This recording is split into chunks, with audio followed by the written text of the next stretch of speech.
മാതാപിതാക്കളോടുള്ള കടപ്പാടും മാതാപിതാക്കളോടുള്ള ബഹുമാനമൊക്കെ നന്നായിട്ട് മക്കൾക്ക് വേണമെന്നുള്ളത് ശരി. അതൊരിക്കലും മക്കൾക്ക് ജീവിക്കാൻ തന്നെ ബുദ്ധിമുട്ടാകുന്ന രീതിയിൽ ഉപ്പിയും ദുരുപയോഗം ചെയ്യാൻ പാടില്ല.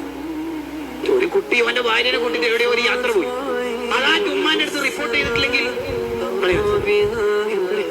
ശത്രുക്കളാ. നിങ്ങൾ എന്നല്ലേ അവനെ പ്രസവിച്ചത്. ഇങ്ങനെയൊന്നും ഒരിക്കലും സംഭവിക്കരുത്, ഇങ്ങനെയൊന്നും ഒരിക്കലും സംഭവിക്കരുത്, സംഭവിക്കരുത്. ഓനവന്റെ ഭാര്യയായിട്ടൊന്ന് സല്ലപിക്കട്ടെ. ഓനവന്റെ ഭാര്യയായിട്ട് ബീച്ചിലേക്ക് പോകുന്നത് എന്തിനാണ്? ഒന്ന് സല്ലപിച്ച് ഓളെ മടിയിൽ തലയിൽ വെച്ച് പിന്നാലും വന്ന് വർത്താനം പറയാന്. നിങ്ങൾ എന്നാൽ ആ സമയത്ത് കൂട്ടിയാലും നടക്കും എന്തെങ്കിലും.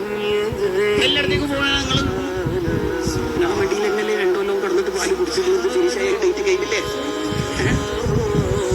ചെറുപ്പക്കാര് അന്യ പെണ്ണിനെ നോക്കാതിരിക്കണം. ഓനും ഭാര്യ ആസ്വദിക്കാനുള്ള ഹലാല് പരമാവധി ഓൻ ഉപയോഗിച്ചോട്ടെ. മക്കൾ അനുസരണ ഉള്ളവരാവാൻ വേണ്ടി നമ്മൾ ഹെൽപ്പ് ചെയ്യും. മക്കളെ സ്വാലിഹ്യങ്ങളാക്കട്ടെ.